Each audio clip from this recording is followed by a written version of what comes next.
Thanks for joining me again. If you were with me in part 1, I left you at the Thorne Cafe having my lunch, and very nice it was too. We're going to carry on a mystery tour because I've still not got any plan as to where I'm going, though I have decided to head north. Before we leave though, here's a little history on RAF Hemswell, which is where we've been having lunch. It was first used as an airfield during the First World War, opening in 1918 and closing in 1919, when it was returned to agricultural use. At that time it was called RFCS Harpswell, after the village across the road. Construction of the current base actually started before the Second World War, in 1935, as a bomber airfield, this time called RAF Hemswell, after the village next to it. In 1940, aircraft from 61 Squadron flew out here, and they were the first planes under bomber command to drop bombs on German soil. During the war, a total of 122 bomber aircraft and their crews were lost on operations from Hemswell. Bomber Command finally left the site in 1957. During the Cold War period, it was a missile base for Thor IRBM missiles up until 1963. Interestingly, the missiles were then returned to the Americans, and they were subsequently used as launch vehicles in their early space program. The base was sold off to private ownership in the early 1970s. Much of the concrete from the runways was broken up into hardcore and actually used in the building of the A180 road. Today, many of the original buildings are still there, but they now house shops, antique centres, and of course this cafe. The old officers' mess is now a hotel, and it's also a Grade 2 listed building. They have a weekly car boot sale on the site, and also the monthly Lincoln Auto Jumbles held here. In the 1954 film The Dam Busters, the ground-based filming was done here at Hemswell and not at nearby Scampton, where 617 Squadron were actually based. There was also a documentary film made in 1981 called Night Bomber, and this used rare wartime colour film, much of it at RAF Hemswell, and it tells the story of a night raid over Berlin during the Second World War.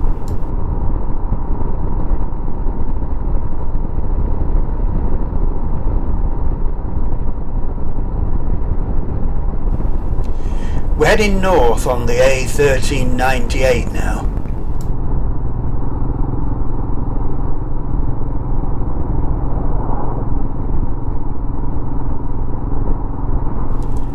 This is Curtin Lindsay, a village we visited in a previous video, and we're going to turn left onto the B1400.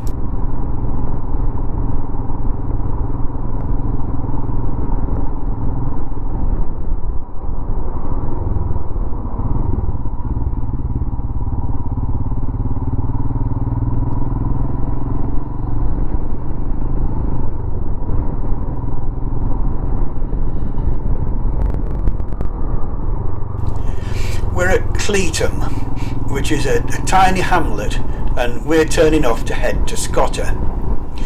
Cleetham is the site of an ancient Anglo-Saxon burial ground.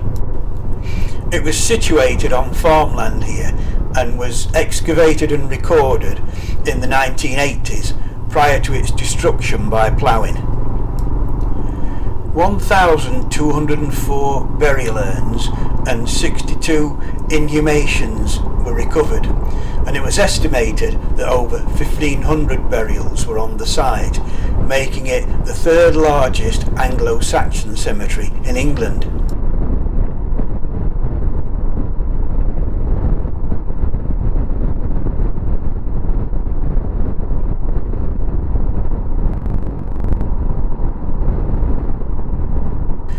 passing through Botsford, just south of Scunthorpe. This was a very small village, but it's now just been swallowed up by the Scunthorpe suburbs. It's recorded in the Domesday Book as Buddlesford. During the Middle Ages, it was the site of a community of the Knights Templar. The nearby Templar's Bath, which was a dipping bath or well, was used for its magic health-giving properties. It was what's known as a rag well, where travellers would leave an offering of cloth after taking a drink. But today, it's just a collection of stones round a small spring in a field.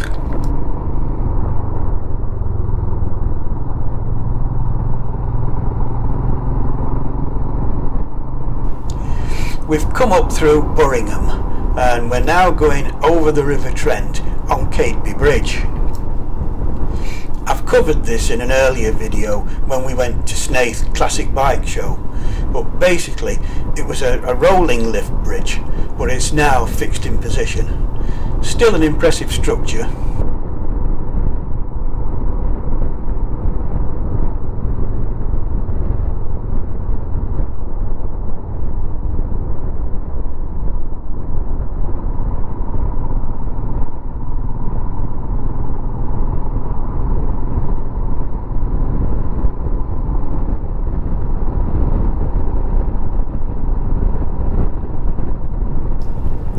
We've been travelling west on the A18 for a little while and we're at the junction with the A161 now, so I decided to follow that and head north again.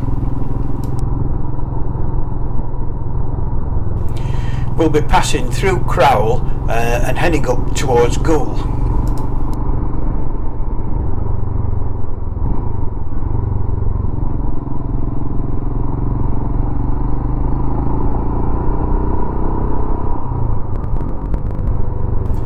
This is Eastoft, and it's thought to have Scandinavian origins. The earliest known mention of it is in 1164, when there was a dispute over who should receive the tithe from the village. The River Don used to run right through the middle of the village, but thanks to the drainage scheme of our old friend Cornelius Vermeulen, who crops up regularly in my rambles, that now flows about 9 miles to the west. There is still a pub on the main road called the River Don Tavern.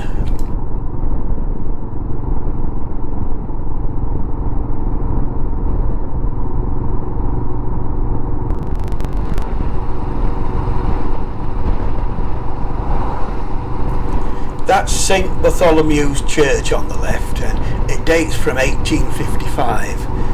It's a Grade 2 listed building now.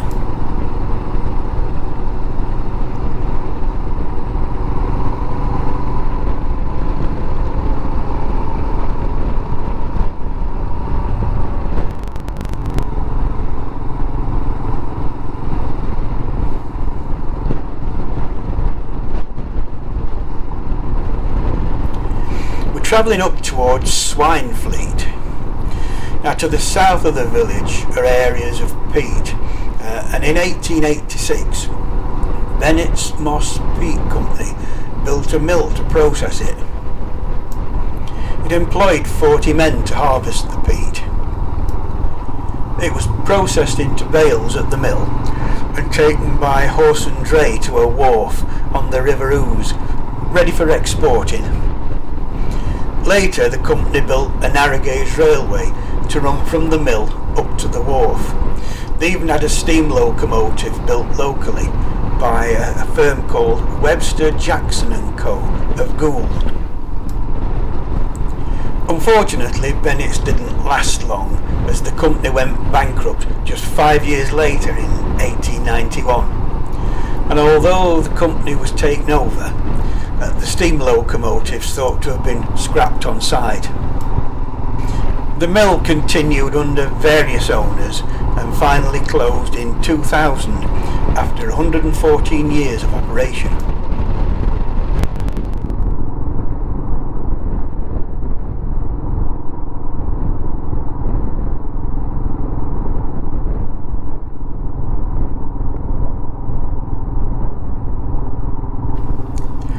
entering Old Goole now. Though it's recorded as early as 1306 under earlier Norse names, which I can't actually pronounce, its current shorter name of Goole doesn't appear till the early 1500s and comes from a word that means a channel made by a stream.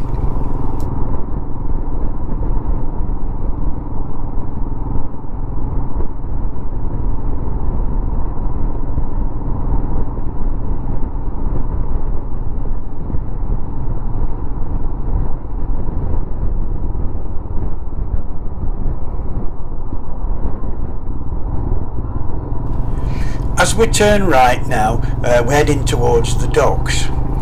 The first bridge takes us over the Dutch River, which is the River Don, and the second one over the entrance to the canal network that heads to all points west.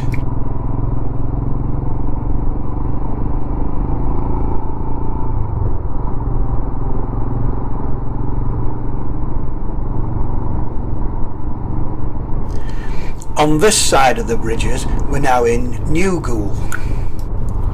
The port was built by the Goole Navigation Company, specifically for transshipping coal from the South Yorkshire coalfields onto ships for export. It opened in 1827, and New Goole was built to house the workers. Back then, there were just 450 inhabitants. Today, there's over 20,000.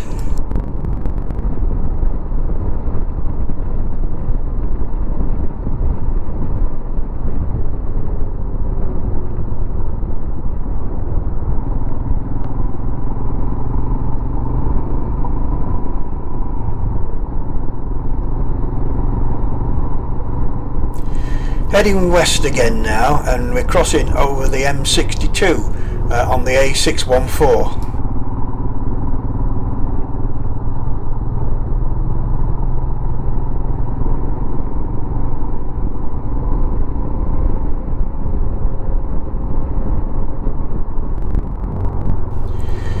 Rawcliffe's the next village, but we're going to fork off to the left here and head for Rawcliffe Bridge.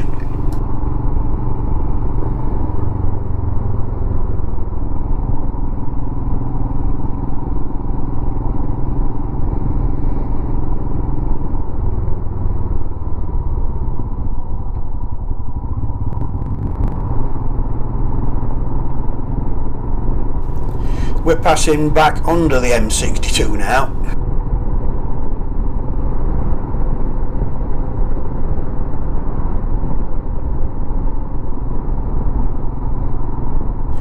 Rawcliffe Bridge actually has two bridges.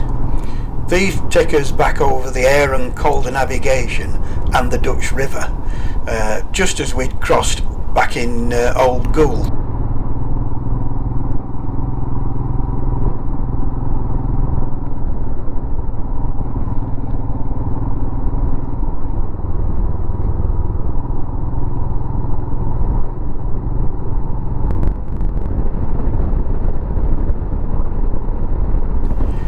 We're on Johnny Moore Long Lane now, and over to our left is Thorne Moors. This is another huge area of peatland, and it's now a big nature reserve. We're approaching Moor Ends, and close by was the site of Thorne Colliery. Now this bit had a rather short and somewhat checkered history. Sinking of the first shaft started in 1909, but water getting in was a big problem right from the start.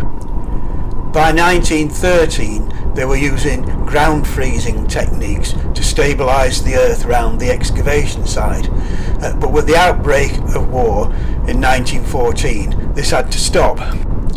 This was partly because the workers carrying out the ground freezing were German and they were arrested.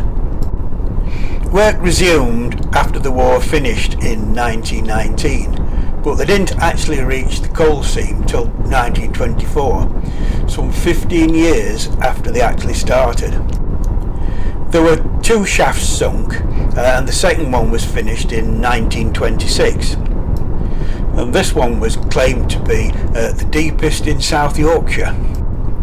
Unfortunately, just before the shaft's completion, there was an accident where 6 men fell to their death after scaffolding they were using collapsed.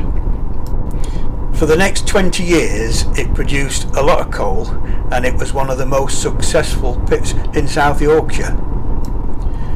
All the time though, it had ongoing problems with water causing flooding. Eventually, in 1956, the pit was temporarily closed while attempts were made to stabilise the ground and overcome the problem.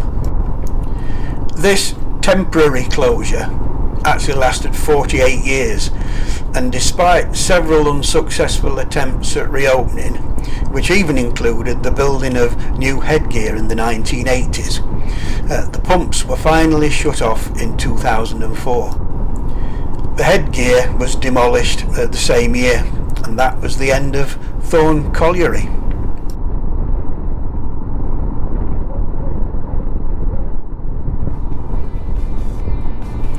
We're in Thorne now and heading down towards Hatfield where we started, so it's time to wrap this trip up. It turned out to be quite a long ramble, and here's the map of where we've been.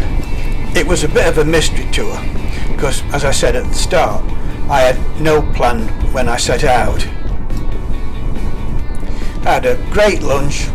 It's added another 110 miles to Harold's clock, and it's been a great day out as well. Anyway, I'm going to head off home now, so thanks for coming along with us. Give it a like if indeed you have, and leave us a comment. I'm always interested to hear your views. If you want to catch more of my ramblings, please hit the subscribe button and don't forget the notification bell. And I hope we'll catch you on the next one. Cheers for now.